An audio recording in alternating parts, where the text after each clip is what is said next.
This is Afgan Woman by George Hobson.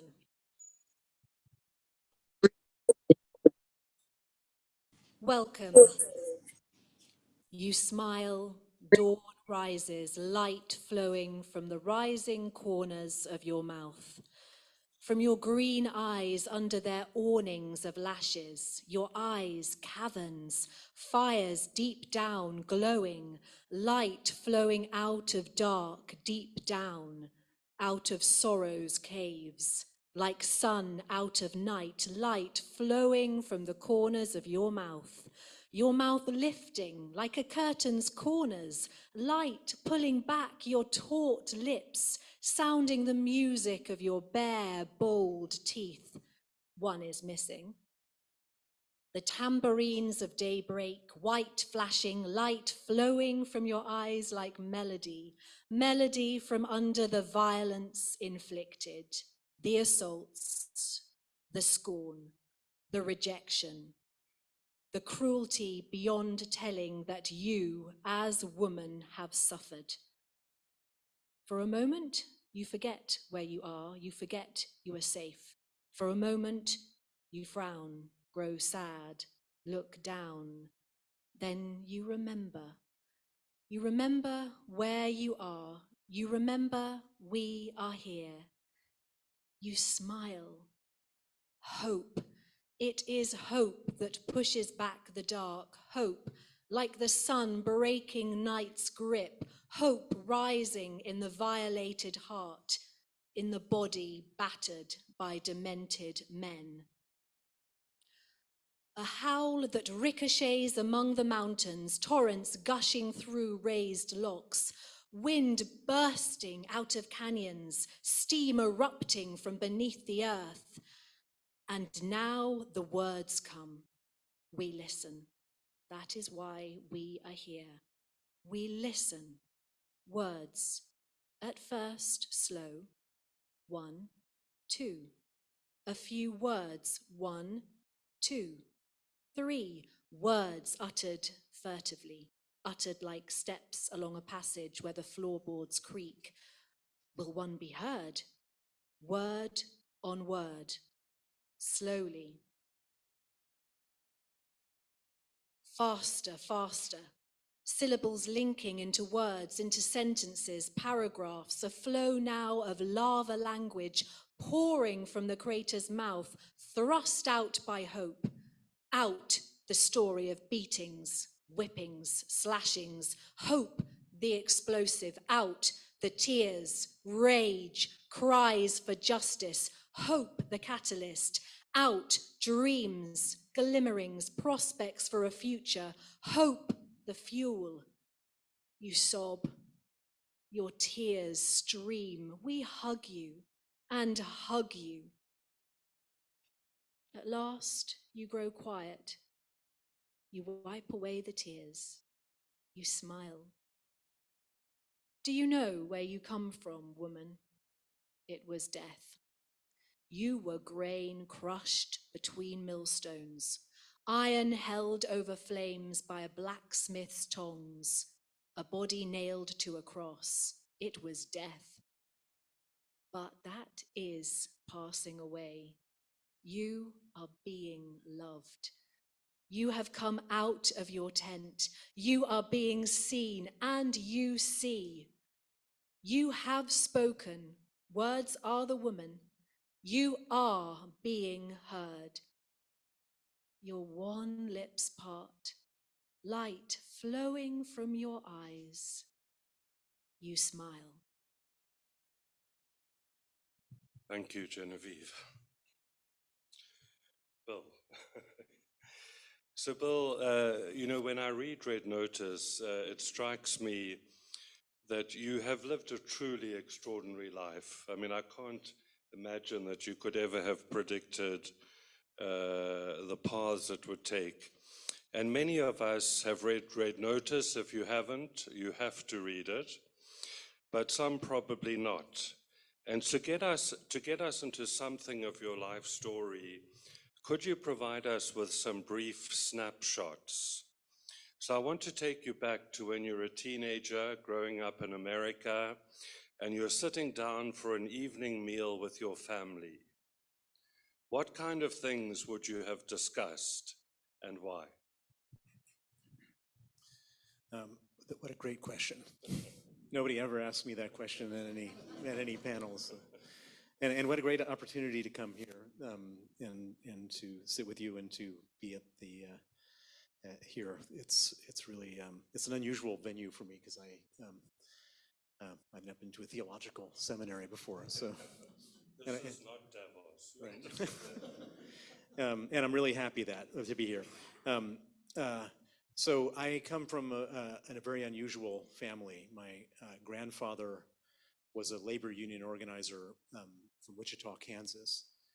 And in the 1920s, 1927, he was invited by the Comintern, Communist International, to come to Moscow.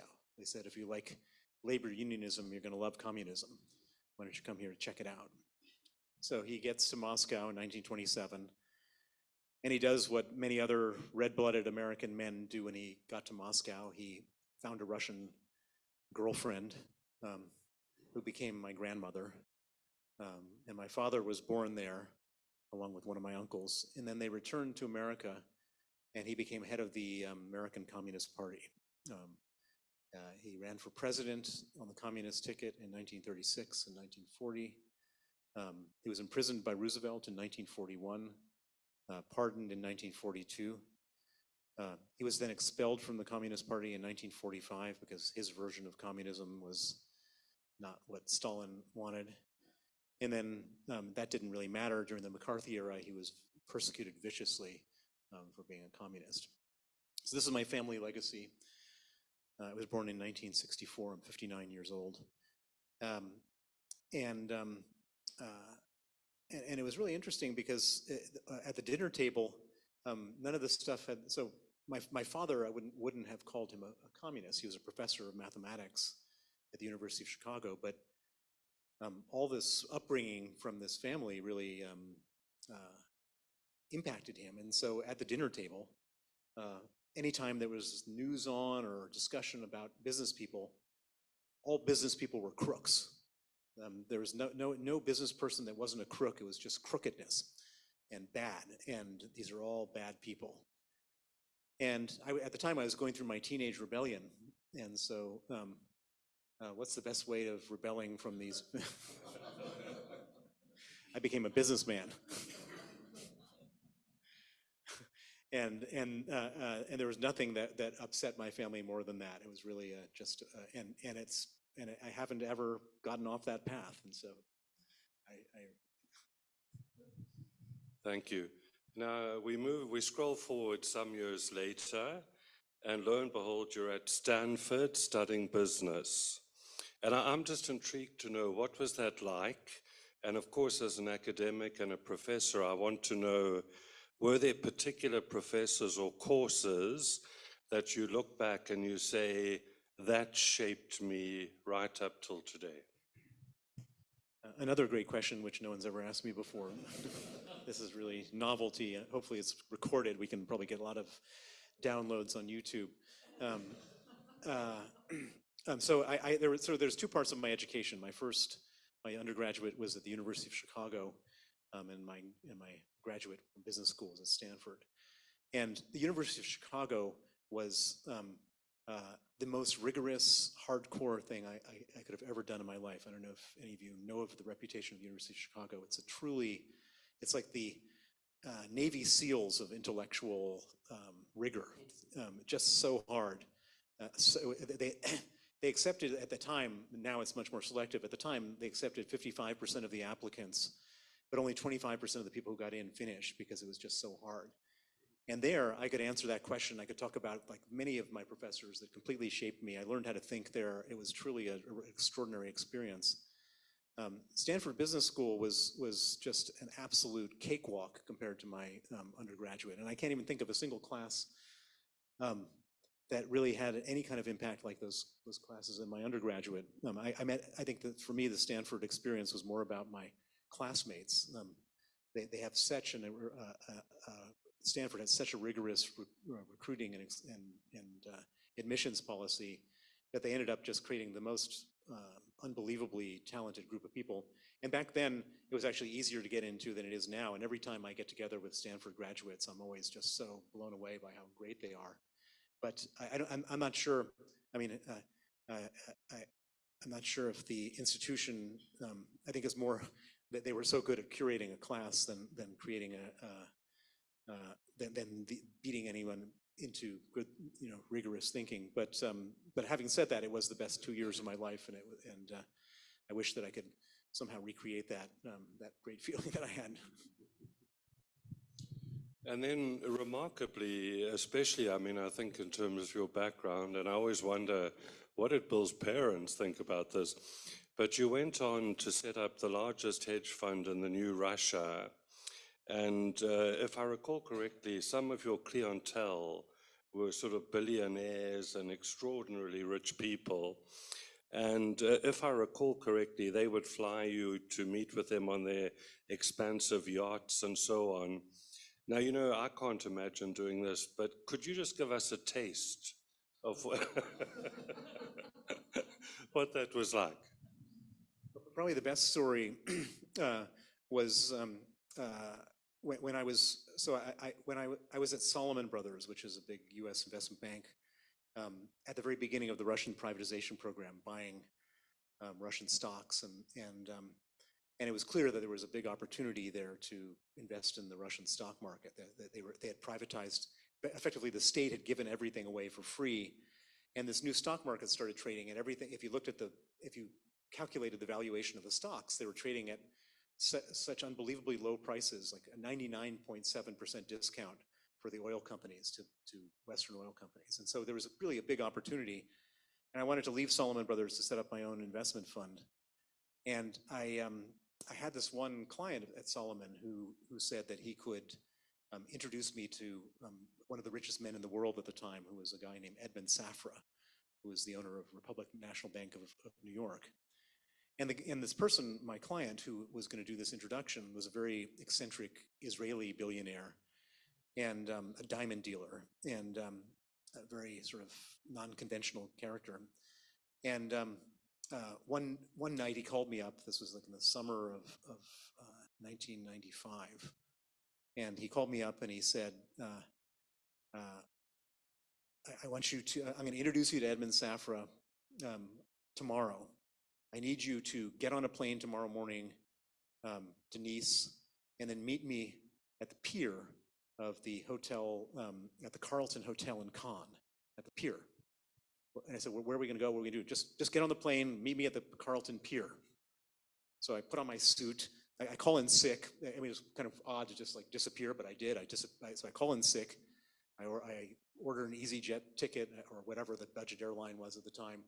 I fly to Nice, I take a taxi to the Carlton Hotel, and I walk out to the pier. What am I doing at this pier? And as, all these European playboys were, lounging on this pier with their girlfriends, and there I was with pasty white with my suit on, waiting at the pier, not knowing what I was doing there.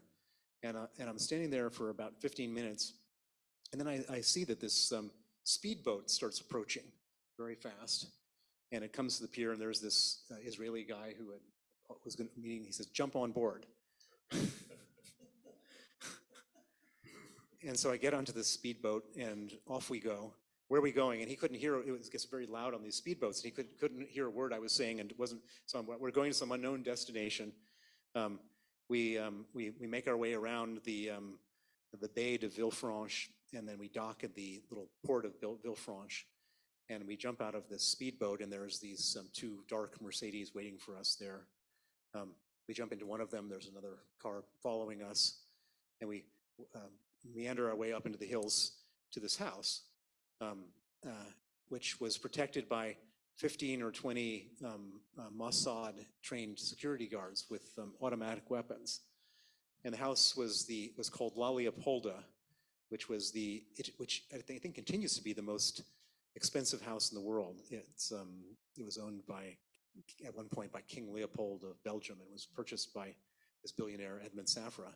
And I walk into there, and it's like it's like the Palais de Versailles with all the art and all this kind of stuff.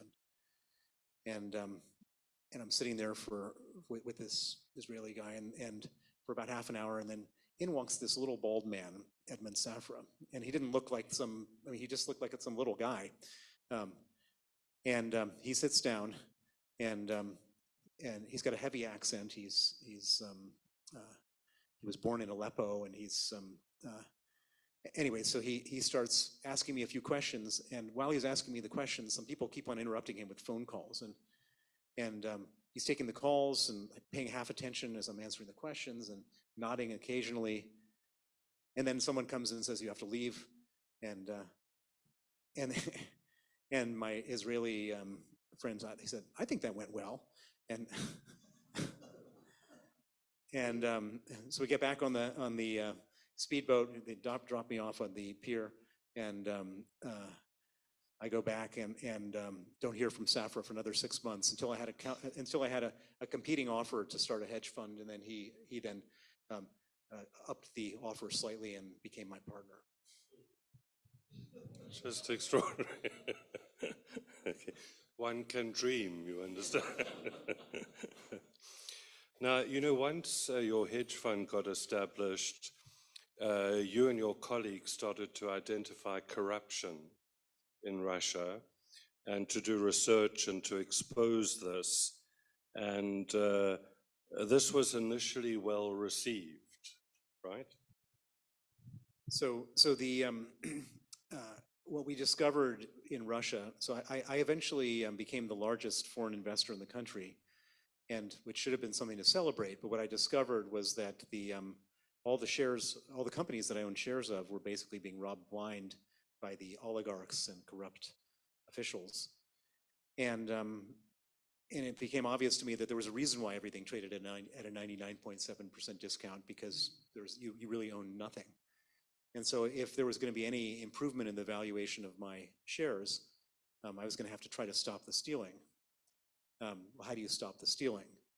You can't go to the management and say, "Excuse me, sir, can you stop stealing?" because they would do terrible things to you afterwards. Nor could you go to the police or the regulators, because they're on the payroll.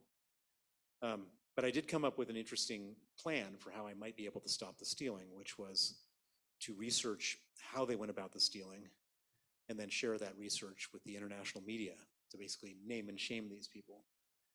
And so and you may say to yourself, well, isn't Russia a very secret place? Like, how can you find out who's stealing? Well, that's the outside impression you have of Russia, but in fact, Russia is one of the most transparent places on the planet for a reason that you would never expect. And the reason is that Russia is the most bureaucratic place in the world. If you go to the bathroom in Russia, you have to write your name down on the bathroom certificate, and then like every day someone collects the bathroom certificates and enters them into a database in some ministry. And then the guys who collect all this information on everything, it's not just going to the bathroom, everything, they're not paid a living wage, and so the people, and everything is corrupt in Russia from top to bottom and in and out and all around. And so everybody who's working in these ministries who collects this information puts it up for sale as a way of surviving. And so if I was having a meeting with any of you and we were in Russia and I wanted to do a bit of due diligence in advance of our meeting, I could buy the database that has your bank balance on it and find out how wealthy you were. I could find out where you've traveled. I could find out who you've called. I could even find out your medical records. And that data also exists for companies. And so we started to buy these disks, and it wasn't very expensive. It was like $5 a disk. And we were able to fully and absolutely figure out who was doing the stealing from some of the most important Russian companies, how they were doing it, where it was going, what amounts of money were involved.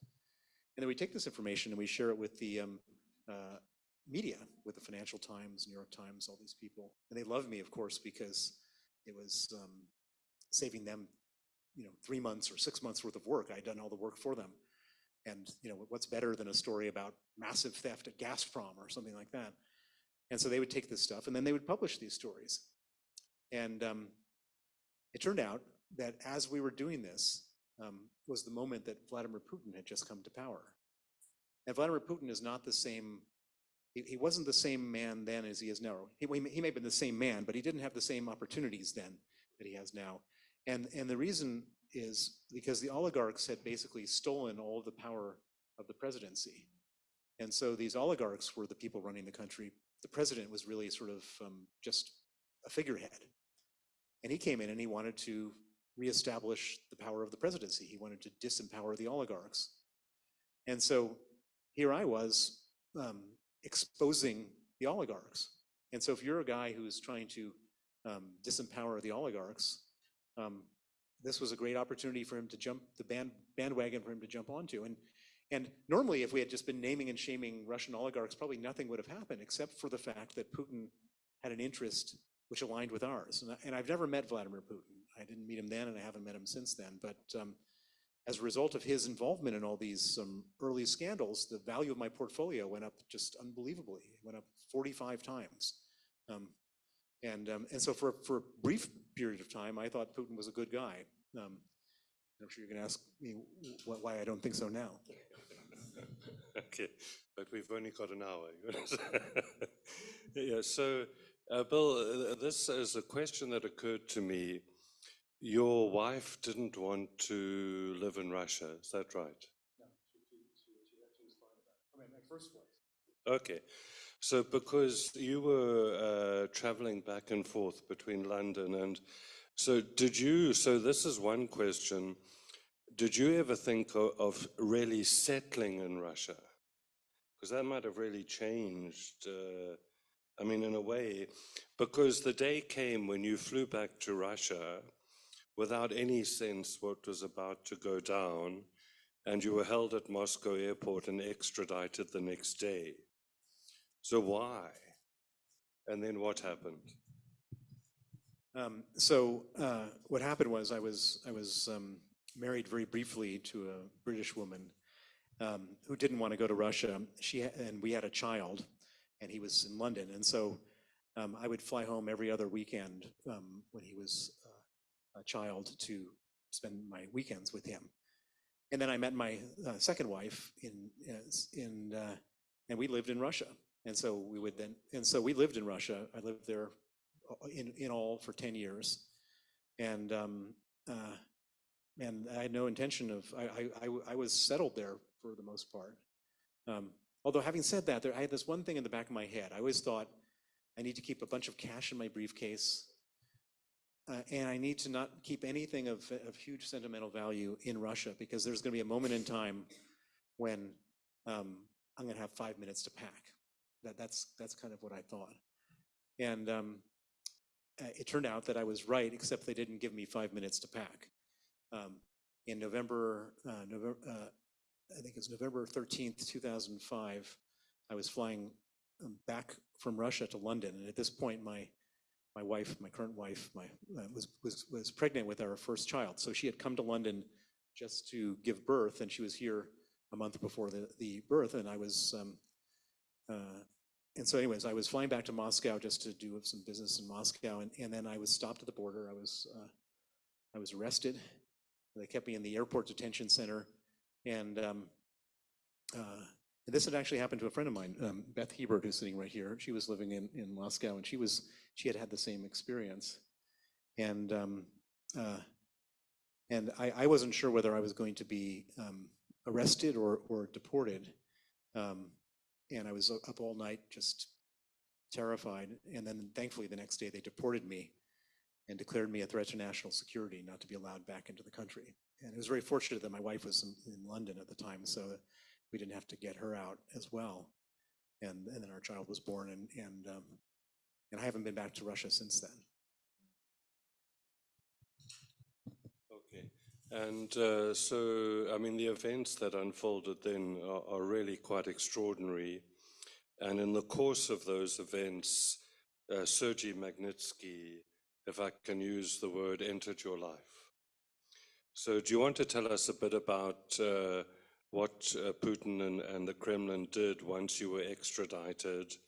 And then how is it that Sergei comes into the picture?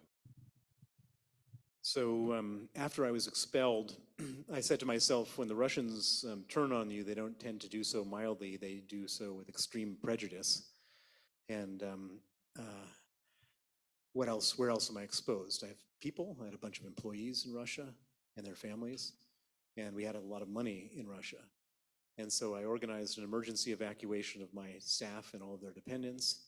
And once everybody was safely out, we liquidated all of our stocks and holdings and got all of our money out, got everything out successfully. And I thought that was the end of my experience in Russia. Turns out it was the beginning of the worst nightmare you could ever imagine.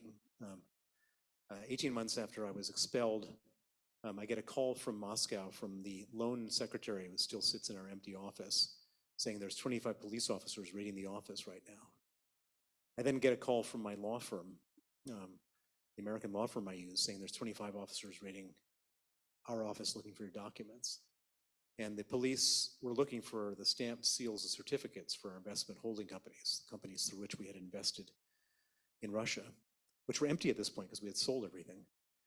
They found them at the law firm, they seized the documents, and the next thing we know, we no longer own our investment holding companies. They had been fraudulently re-registered using the documents seized by the police. And they'd been re-registered into the name of a man who had been found guilty of manslaughter and was let out of jail early to put his name on these new ownership structures for these companies. At this point, I was terrified, not because there was any money at stake, our money was safe, but I was terrified because if the police were working with killers to steal companies, I'm going to be walking through Frankfurt Airport one day and I'm going to be arrested on a trumped up Russian criminal charge or something like that. And so I said, I need to find somebody who can help me figure out what's going on here and to stop it. And I looked around Moscow to see who I could find that was capable of this. And I ended up hiring a young man named Sergei Magnitsky. At the time, he was 35. He worked for an American law firm, and he was the smartest lawyer I knew in Russia. He was one of these people that could do 10 things in the time it takes others to do one. He could run circles around other lawyers. And I went to Sergei,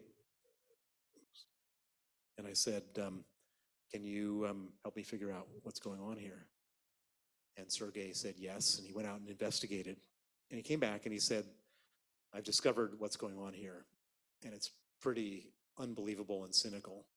He said the first part of the scam was they wanted to steal all of your money, which they couldn't do because our money was out, safe. He said, however, the second part of their scam worked.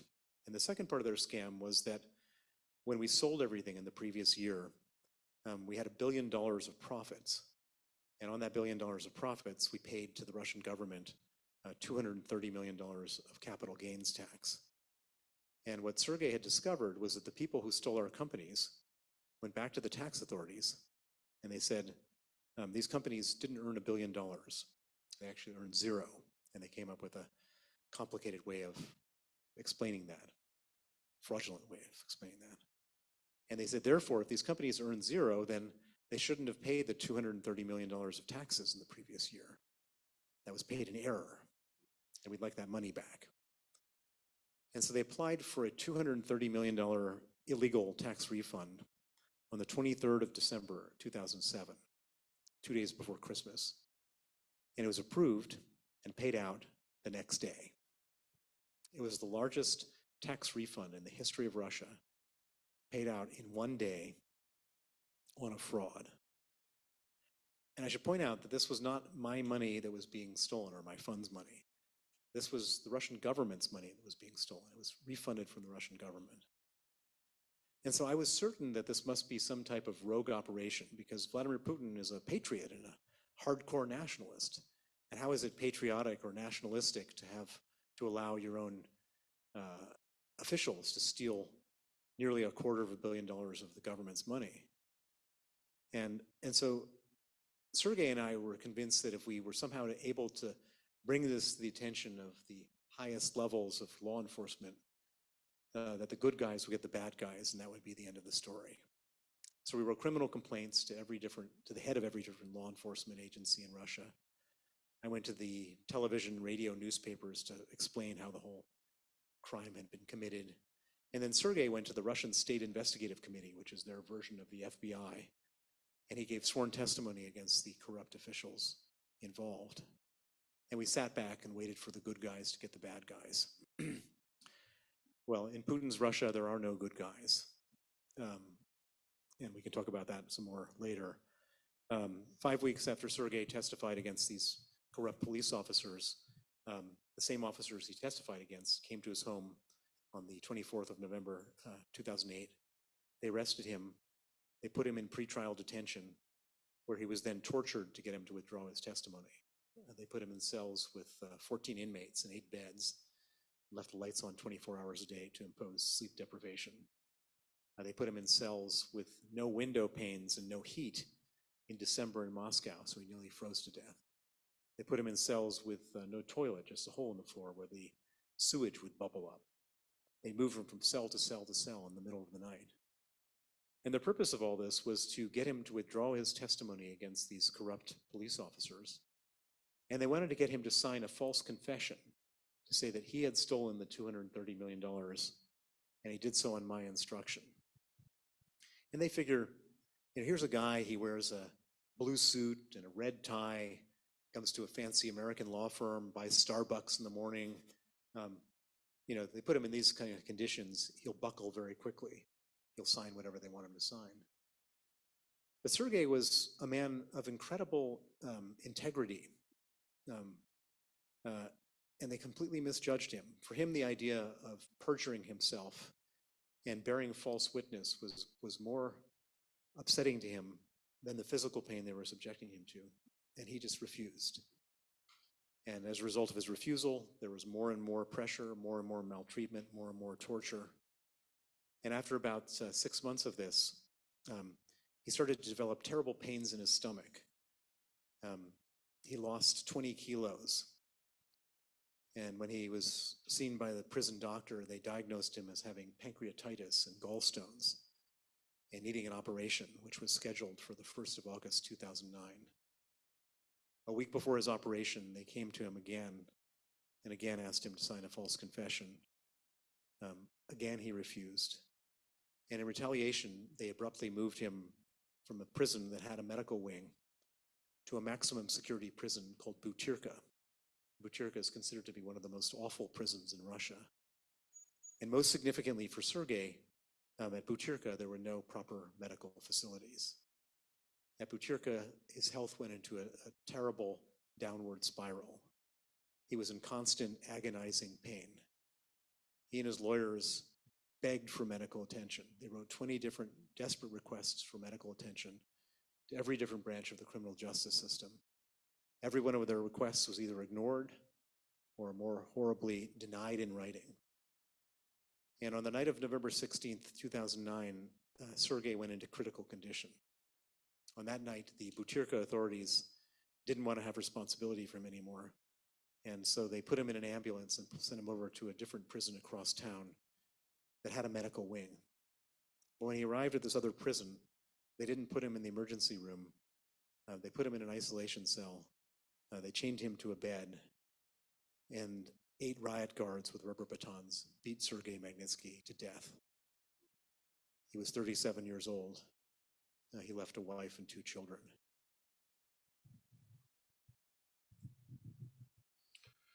So that was 16th of November, 2009.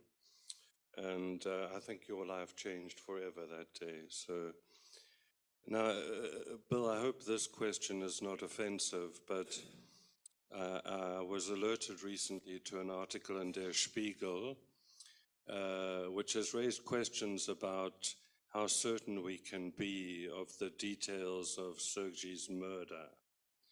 Do you have any comment on that? Yeah, it's interesting because there's been a campaign to discredit me from the very beginning of this. So after Sergei was killed, I went on this massive. I gave up my life as a businessman. I no longer do business, and I became a full-time justice activist. And my work has been I've approached justice in the same way as I approached business, and I've been highly effective. So effective that I've been able to get a law passed called the Magnitsky Act in the United States, UK, Canada, and various other countries. which freezes the assets and bans the visas of the people who killed Sergei and the people who commit similar human rights abuses around the world. And Putin has been absolutely livid with me, with death threats, with kidnapping threats, with Interpol red notices, etc. But a big part of his lividness is trying to discredit me. They so want this story to go away. And so they have all sorts of people all over the world pitching negative stories, they make documentaries about me. They've made 5 documentaries claiming that I'm a serial killer, a mass murderer, a CIA agent, a tax cheat, an international swindler, all sorts of other stuff. And they've gone around to different journalists to try to pitch these stories. And most of the time, I would say 99% of the time, they're unmoved by the approach, no matter who they hire to pitch it. But they're able, either through bribery or through intimidation or blackmail, to get a journalist at a very reputable publication, Der Spiegel, to write a story which basically made the following points: that Sergei Magnitsky hadn't been beaten, hadn't been denied medical attention, hadn't been a whistleblower, and that he and I were actually the culprits in this whole thing. And it's been disproven by every international investigation, every government, et cetera. But it's very interesting about this Der Spiegel article because to this day, so I, as you said, my book is a great success and so on. To this day, my second book as well, both New York Times bestsellers, to this day, I cannot find a German publisher for my book. Der Spiegel has completely and absolutely poisoned the water for me in Germany. It doesn't exist in any other country, but Der Spiegel, and by the way, the same allegations that they made in Der Spiegel, they wrote to the London Review of Books about 2 months ago. They got a Russian journalist who submitted an article to the London Review of Books, basically writing an English language version of the Der Spiegel story. And we then wrote a reply, as we did to Der Spiegel, saying this is not true, that's not true, et cetera. And when they saw our evidence, of course, they didn't write the story, but Der Spiegel, it got through. So, Bill, one of the things that, if you're willing to talk about, I'd love to hear about.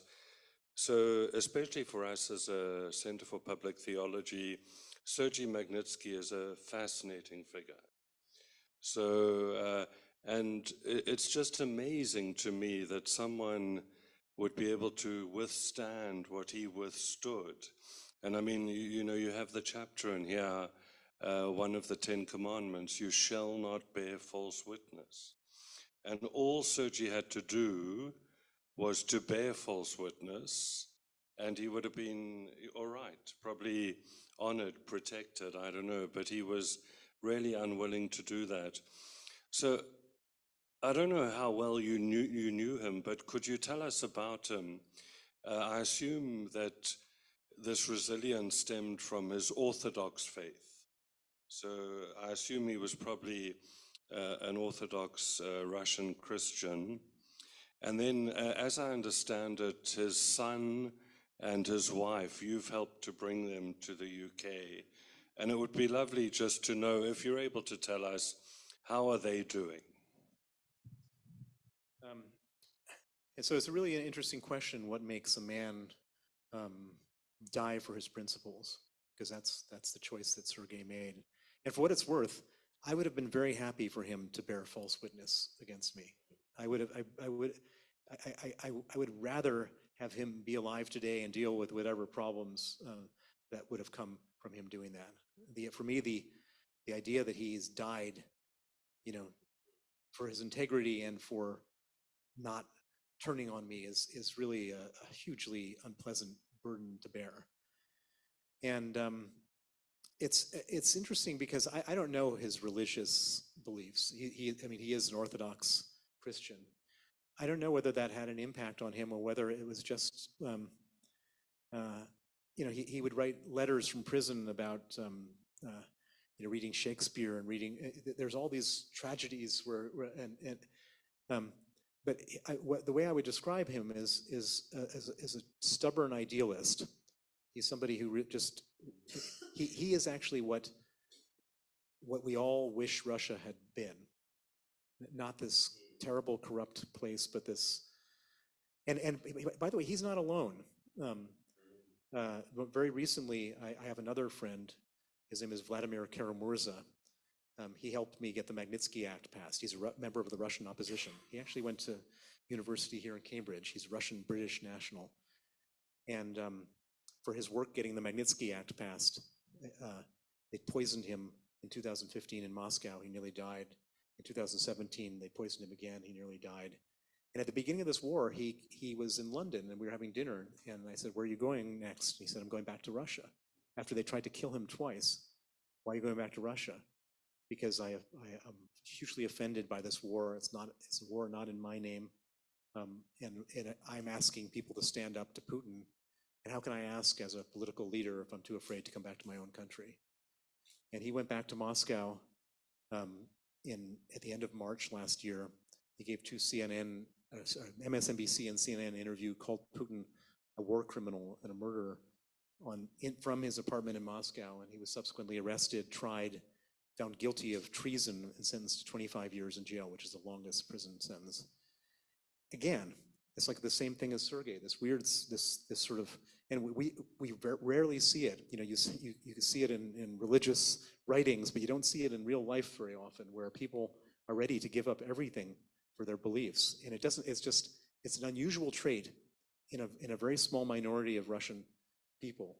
And I wish that he was just a flawed regular guy, because then this wouldn't have happened. But he is what he is, and he was what he was. And coming to his family, I had to step into his shoes to take care of his family. And so, and it took me a while to convince them to leave Russia, because they lost the main person in their life, his wife and his son.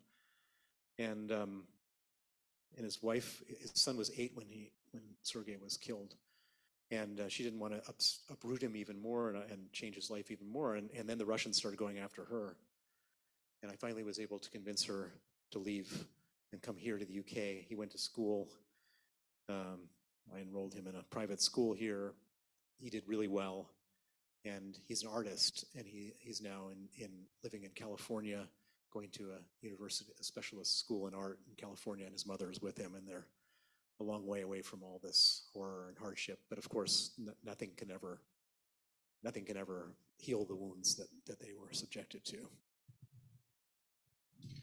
And so Bill, would you describe yourself as well as a stubborn idealist? I was revisiting this, and some of it is just absolutely harrowing. So in the year leading up to, Sergei's arrested, he's tortured, he's denied medical treatment. The one of the things that we'll come to in the panel discussion is the enablers for Russian oligarchs and that in the West. Lawyers as anti-heroes, and the failure of the Foreign Office, the failure of, Secretary Hillary Clinton's Department of State, and all this kind of thing. But, and you speak of Saturdays being your worst day, I think, I wonder if you've reflected upon what has sustained you through this. So, it's not, I'm not anti-capitalist, but I think there's a capitalist ideology in the West, where the only thing that matters is profit. Now, in some ways, you've been at the heart of that sort of capitalist world, and yet somehow has emerged this irrevocable commitment to justice. Could you talk us through a bit of the inside of Bill Browder? Such good questions. So I'm not a stubborn idealist, but I'm a stubborn son of a bitch. What's the difference? I don't have any ideal. I don't have any sense of the world as ideal in any way. What I've seen in the last 15 years is a truly flawed world in every respect. But what happened to me from Sergei's murder, so Sergei was killed as my proxy. He was killed because of me. he was tortured for a year because of me, tortured to death. And that is a heavy, heavy burden to bear. And it infuriates me, and it breaks my heart that he would be still, he would be in his 40s right now. Just turning 50, I think, just turning 50. And he would have had all this time with his son. He would be doing great things in his career. And it all got taken away because of these crooks. And I just, I know here in your world, you're supposed to forgive. I can't forgive them. Or forget.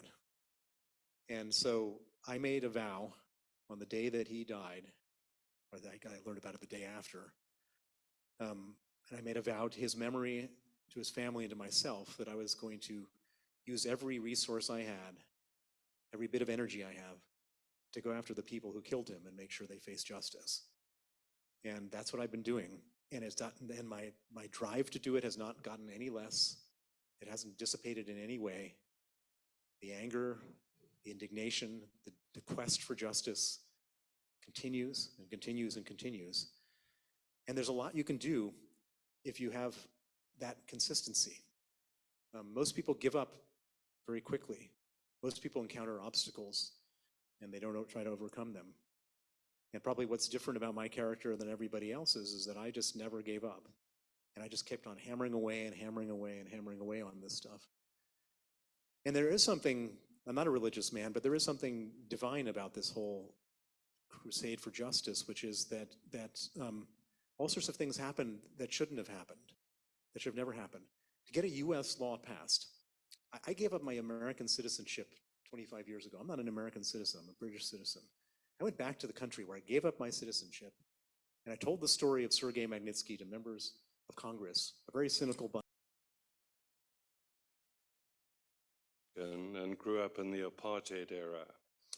And while I disagreed with him in some areas, I will never forget Bishop Desmond Tutu in the darkest hours of apartheid saying, "Injustice will never have the final word."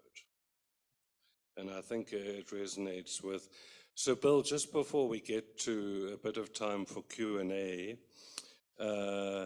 I mean, the Magnitsky Act is just remarkable, and I just find extraordinary the story of how John McCain and another group of senators, when the Department of State were resetting the relationship with Russia, I mean, it's enough to make you to despair of Western politics, frankly. But here, the small group got behind this. And now, just two questions.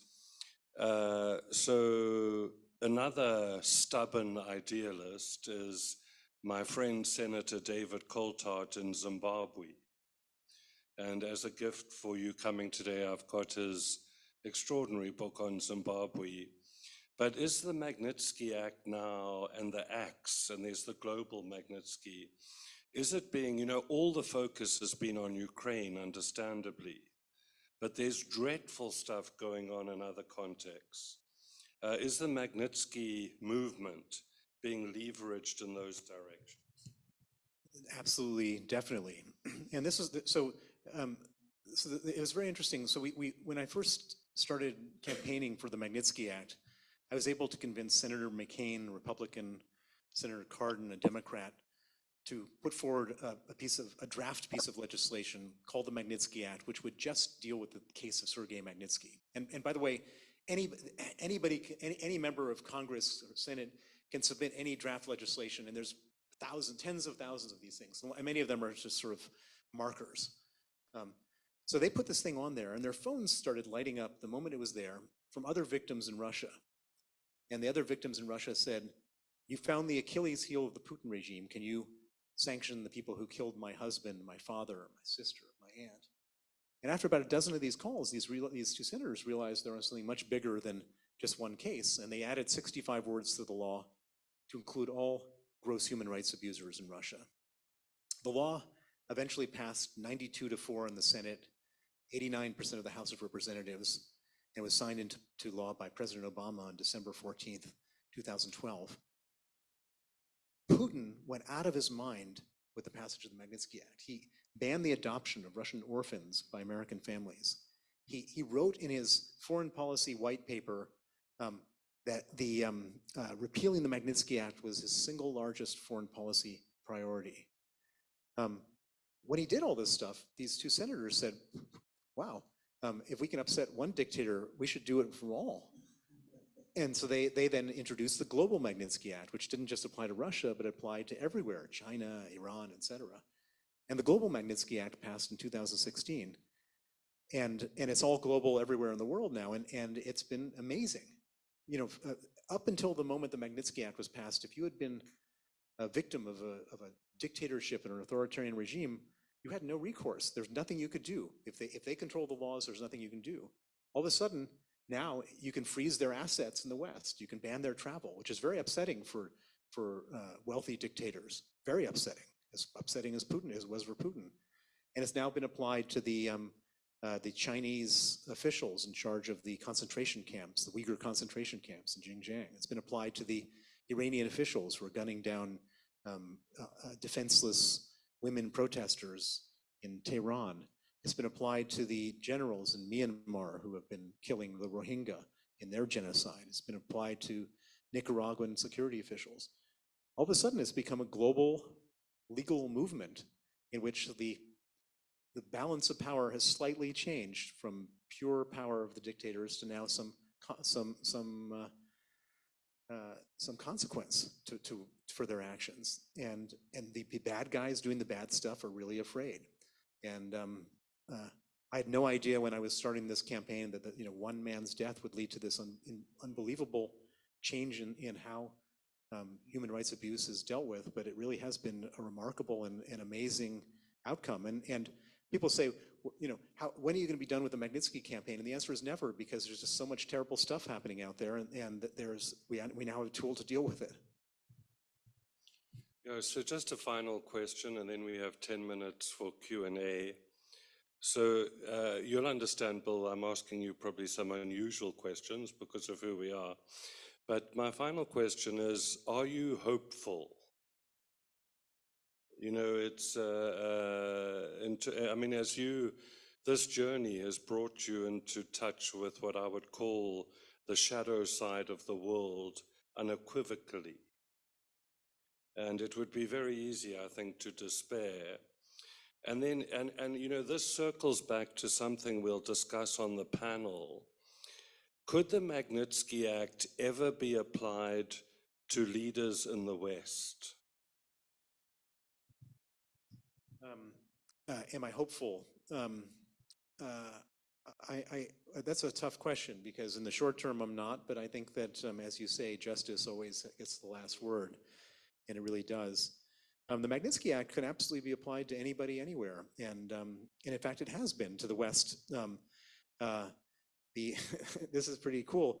The U.S. has sanctioned, not quite the West, but they've sanctioned some Bulgarian officials. Bulgaria is part of the European Union for their corruption, because they couldn't get their hands around corruption. They've sanctioned an Israeli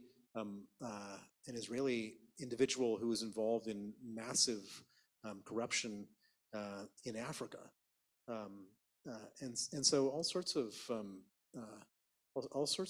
stuff can happen. Now, there's a lot of realpolitik involved in this whole thing, and so we still have the problem of what I say euphemistically as the good human rights abusers. Those are our friends who are human rights abusers. And for example, in Saudi Arabia, after the murder of Jamal Khashoggi, it was obvious that Mohammed bin Salman played some role in that. And America and Canada and the UK and various others sanctioned 19 of the officials involved in his murder, but they didn't sanction Mohammed bin Salman. And that's a great example of how, there's still limitations that we need to overcome. Okay. All right, so we have some time, not too long, but for questions for Bill. So if you want to ask a question, please just raise your hand, and then I'll repeat it for those on the Zoom. Jenny. Yeah.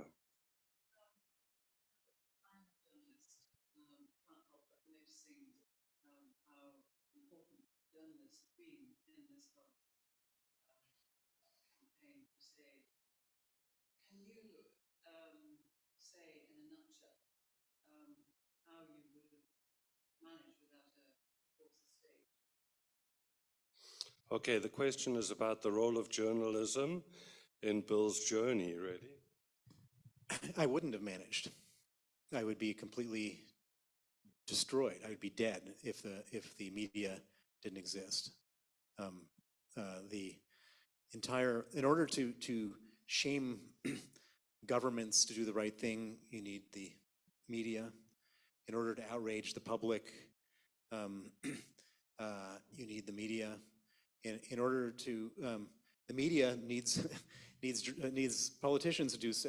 It's all, everything is intertwined. But without media and without the journalism, without free speech, we would be completely dead. We have never achieved anything.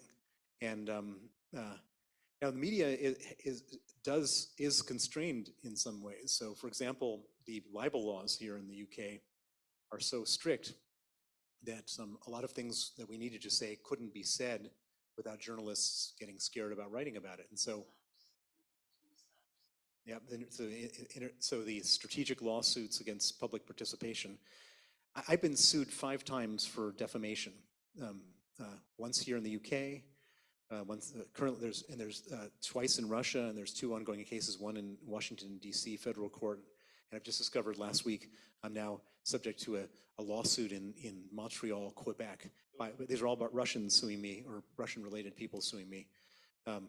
And thank God I have the resources to defend myself, because almost anyone else wouldn't. But it's not entirely straightforward how the whole system works because of these, because public interest still is not the final determinant of whether someone can write a piece, and that is a problem. Yes. David, thank you very much.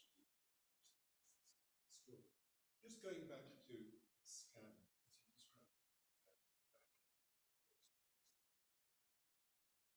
When your colleague went to expose the sort of nature of this, I suggest you must have had some faith still in what the system actually was not. Why did you still have that faith? Can you just sort of walk us through the journey that led you to? Okay, so the question is about the tax scam and exposing it, and Bill and Sergey still having some faith. I think Sergey probably more than you, Bill, but having a why, yeah. It's funny, because we did have faith. We thought that somehow there's good guys and bad guys. That it's not everything is terrible. And there's some pockets of honesty. And that's in a certain way that was Sergey's biggest thing. He thought the law. I asked him to leave. We filed these criminal complaints, and he wasn't my only lawyer. We had 2 other lawyers. They went after our lawyers, and I asked all 3 lawyers to leave. 2 of the lawyers left in the dead of night, and there's some really great chapters in this book about how they got out. And I said to Sergey, "You also have to leave." And he said, "I can't leave. I'm not going to leave. This is not 1937." That's what he said to me. "The law will protect me." And so, I mean, it's kind of a combination of the sort of hopefulness. You kind of mix up hopefulness in terms of your analysis, and you get to this. You come to these wrong conclusions. And by the way, I'm sure when we're going to get to this in the discussion about Ukraine, everybody talks about negotiation and so on. Genocidal murderers don't negotiate. You wouldn't negotiate with Hitler. You're not going to. You shouldn't negotiate. There shouldn't be no negotiation with this guy. And the assumption that everyone makes that there's a negotiation to be had, that there's reasonable people thinking it doesn't work that way. When people are, literally, blood dripping off their teeth from gorging on other people's. I mean, not I mean figuratively, not literally, but that's who we're talking about. And so, we all start out with It's kind of hard. You look at someone and they look the same. These are white Christian Europeans. They look the same, and you think they must think the same. They don't. Okay, Charlotte has a question from our virtual attendees, and then Naomi. Charlotte? Yes, so this is from Christopher YD. He would like to know if American leadership has been different during the post-Soviet days and if there are any particular reflections in the 1990s. Okay, so this is the West again. I mean, did the West miss opportunities? Yeah, the West really messed up badly, but not in the ways that that the question implies. So that there's this school of thought out there that if we had just treated them with a little bit more respect, or we had like been nicer to them, or we hadn't expanded NATO, that everything would be, they wouldn't be on this raping, castrating, murderous, child abducting rampage. We didn't make them do any of this stuff. I'll tell you what we did wrong, which is that it became pretty obvious pretty early that Putin was up to no good. Putin was up to no good pretty much from the day he got into office. And it wasn't obvious to me because I thought he was good at the very beginning, but it was pretty obvious, like when he invaded Georgia, that he was disrespecting the international boundaries. But what did we do? President Obama said, I urge all sides to restrain themselves. He takes Crimea in 2014. We categorize it as these people as Russian-backed separatists. So this is a civil war. We can't get involved. Let's sanction some people in the Donetsk People's Republic and be done with it. We do nothing. They do a massive chemical weapons attack with Novichok in Salisbury.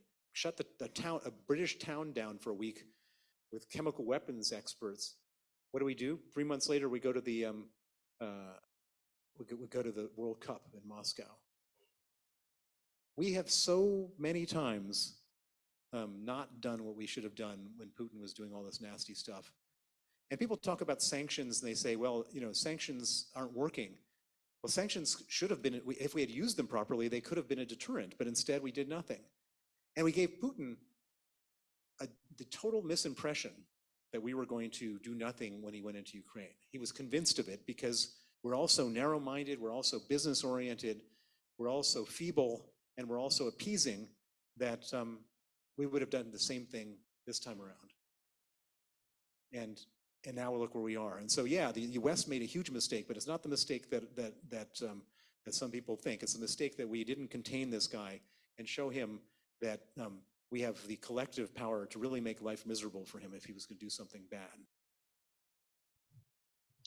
Naomi, you have the last question of this session, so it better just be a really good one. When you read the endorsements of your book, and I also read your book, it reads indeed as a spy thriller. But by sharing your inner life, I think it also makes us remember that actual people are involved. And so I want to thank you for that. And secondly, I hope this is a quick question. So you said that during your talk, you said that you're fighting for justice the same way as you did business, and it was highly effective. And so I believe personally that everyone on earth hopefully is called to fight for justice here on a small scale or on a larger scale, and maybe that makes me an idealist. But I was wondering, you have been now for many years involved with fighting for justice, and I was wondering, do you have maybe some lessons that we can take away that we can also apply to our own lives? Because I hope that it's not just a story we listen to, but I think that is also what you're aiming for, that we are also impacted by that and that we are also carrying forward. Yeah, so thank you. So it's a question about, I mean, this extraordinary book, it is, if it could be, if it wasn't true, it would still be extraordinary, but being true is just mind-blowing. And I mean, I still can remember the effect of this when I first read it. But the question is about Bill's passion for justice and what this could mean for us. And if I can just nuance that a bit, it seems to me, and we'll come to this in the panel discussion, that the West is still fast asleep at the wheel. So, you know, we're in Cambridge University. I mean, we've worked so hard to promote this event, and it's lovely to have you all here. But, you know, where are the thousands and the students and everything? And I think, Bill, the thing that really upsets me is Vladimir Karamazov is a British citizen, an alumni of Cambridge University. But I don't hear the campaigns for him being liberated. We're fast asleep at the wheel, I think, sometimes. Well, now I'm going to make sure that everybody, that my main priority now is to get Vladimir Karamazov out of prison, and that's what I'm working on. But to answer your question, I'll give you one tip, and it's a really important one, and it's a totally determinative tip in terms of getting justice in the world. When I set out to do the Magnitsky Act, or when I set out to get Vladimir Karamazov out of prison, or any of these ambitious goals, I don't actually look to the actual final outcome. It's like climbing a mountain. When I actually never expected that the Magnitsky Act would ever get passed. It seemed like way too long a shot. And I took joy in every small success that we had along the way. We get an article written, we get a senator signed up, we get an NGO supporting us, we get some little thing. And every day that we had a little success, we would celebrate it. And every day we have a little failure, we would mourn it. But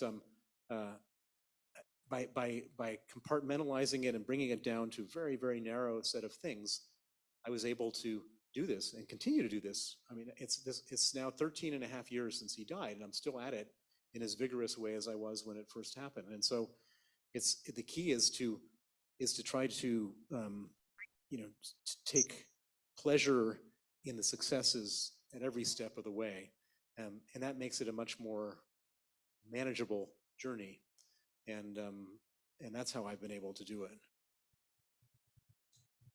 Okay, thank you so much. And I think, Naomi, part of your question is, which will come up hopefully in the panel as well, you know, Bill, many of us are just ordinary folk like myself, but, you know, are there things that we can do to help? You know, that's, I think, a crucial question. So we're going to break now until 4:20 and then return for our panel discussion, and that'll be much more interactive. But I wonder just, you know, this has been a tremendously important session, and I wonder if, as we close, if you would mind if we just had a minute's silence. And during that minute, I want to take us back to 16th of November, 2009. And then also, if we could just reflect on what Vladimir Karamazov, or how do I pronounce the name? Karamazov. You know, what is his life like today? And Navalny. So, and many others throughout the world. But you don't need to watch your clocks. I will time the minute. So let's enter into silence for a minute.